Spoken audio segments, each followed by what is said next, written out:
All the time we are talking about businessmen who became very successful in life. So today I want to show you the reverse is also possible. If you have managed to inherit a big business or you have built a big business from scratch, then if you make mistakes, you can go the other way. So we want to talk about people who became bankrupt after making billions of rupees or dollars. Today I want to take special cases from India and explain to you why it happened.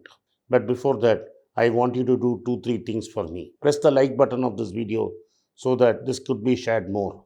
Press the subscribe button to my channel and persuade your friends and relatives to do so.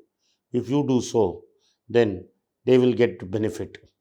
If you want to see every video of mine, press the bell notification so that the Google algorithm will push it to you. The Google algorithm does not send the video unless you have a bell notification. Welcome back to Be Rich.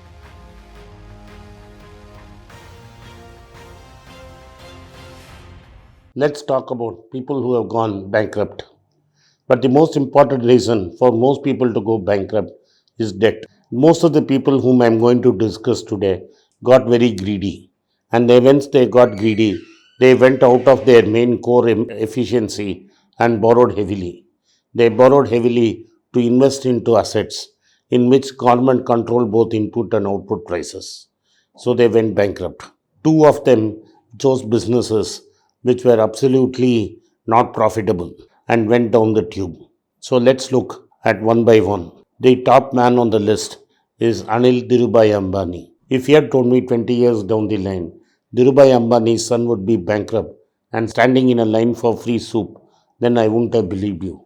But the unbelievable thing happened, and Dhirubhai Ambani's second son, Anil Ambani, announced to a London court, I am bankrupt. My wife has some money, my son has money, my mom has money, but I have no money. Now, State Bank of India has gone to Delhi High Court and accused him of doing fraud. What is fraud?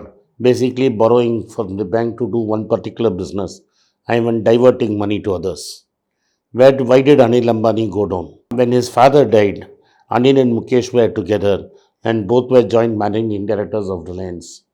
Egged on by political friends like the late Amar Singh, he tried to break away from his brother. That was a critical error. Had he stuck with his brother, his companies wouldn't have gone bankrupt and he would have stayed afloat. It is better to trust your friend than to trust fair weather friends. What happened to Anil Ambani?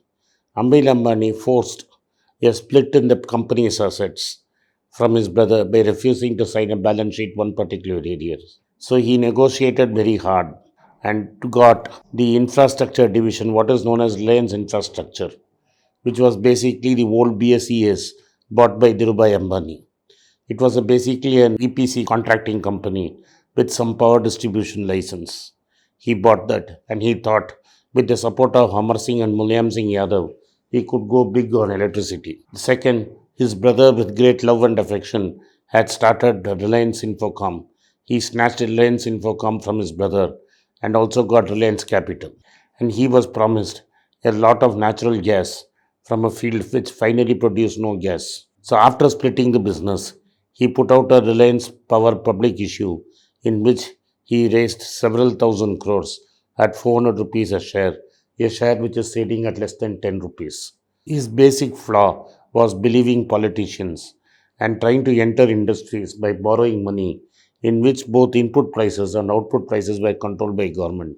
There was no way government would allow him to make profits in power industry because they cannot charge the consumer and the politicians want to win elections. Politicians win elections by giving power free. In case of communications, his brother had chosen the CDMA version and had not invested in GSM.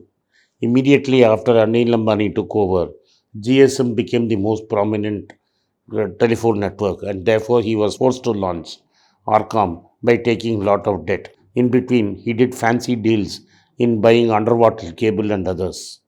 Why do I say he wouldn't have become bankrupt if he had been with his brother? His brother is able to fund all his grandiose plans from the amount of money he is making from his refinery. Had the refinery is the crown jewel of the Dhirubhai Ambani empire.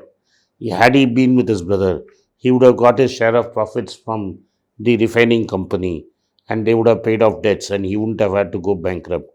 Today, Dhirubhai is Ambani's son, staring at the ignominy of being called bankrupt. Second is the great Vijay Mallya. Vijay Mallya, like Anil Ambani, inherited a lot of money. His father was the famous Vittal Mallya, a genius.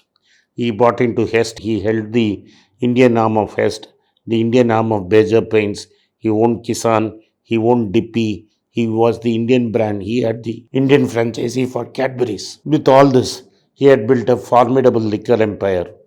When he died of heart attack very young, his young son took over the company and produced and went on to systematically destroy it.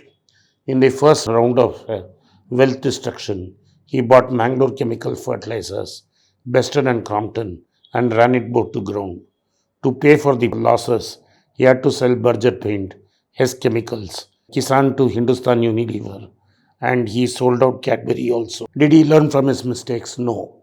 He kept on borrowing money, and then he lost officer's choice to Chauvelin. Finally, he borrowed heavily to buy some Scotch brands, White and Mackay, in Scotland. If he had stayed quiet at that time, he would have still managed to go down, get out of trouble. Instead, he leveraged everything to start an airline and then named it Kingfisher and then bought Air Deccan, and both of them went down together. Everybody believes it's Air Deccan and Kingfisher which sunk him. That's not the truth. The truth is, from day one, he was spending more money than he was making, and the press was hyping him because he spent a lot of money on PR. He was bankrupt from day one. He was headed for bankruptcy. The other name which I want to talk is Ramalinga Raju. Ramalinga Raju made a lot of money in Satyam Software. It was actually a joint venture between CTS, Cognizant, and Dun& Bradstreet, which later became Satyam Computers. Satyam Computers was one of the big four in India, along with Wipro, Infosys, TCS. Unfortunately, being an Android, he believed more in real estate and infrastructure than his own companies. So he started a company with his sons called Maitas Infra and invested heavily in that. To finance that, he sold all his stock in Satyam, forged his bank accounts, kept on ciphering money from Satyam into Maitas. And finally, when the deal collapsed, he said all the accounts in Satyam was fraud and Satyam didn't have the money it claimed it had. Satyam was seized by the government and then auctioned off to Tech Mahindra, which has become a major infra player. This is what happens when you allow debt fueled acquisition into real estate and assets to blind you. And the final case I want to talk about is Ramesh Chandra and Unitech.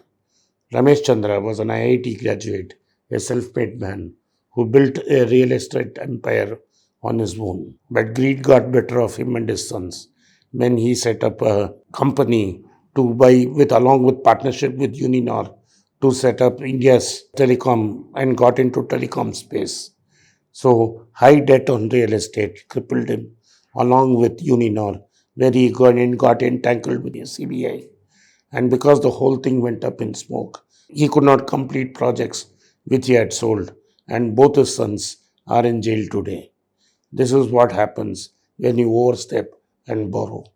So goes both ways. You can grow from rag to riches or riches to rags. These are some of these names which have gone from riches to rags. Thank you for watching. Be rich. If you like this video, press the subscribe button of my channel, hit the like button and turn on the bell notification. If you use Kindle, you can buy the book using the Kindle link given below. If you want a hard copy, send a message to the WhatsApp number given below and my team would get in touch with you. At the very end, if you want to get in touch with me, please send a mail to berichenglish@gmail.com. I am grateful for your support of Be Rich.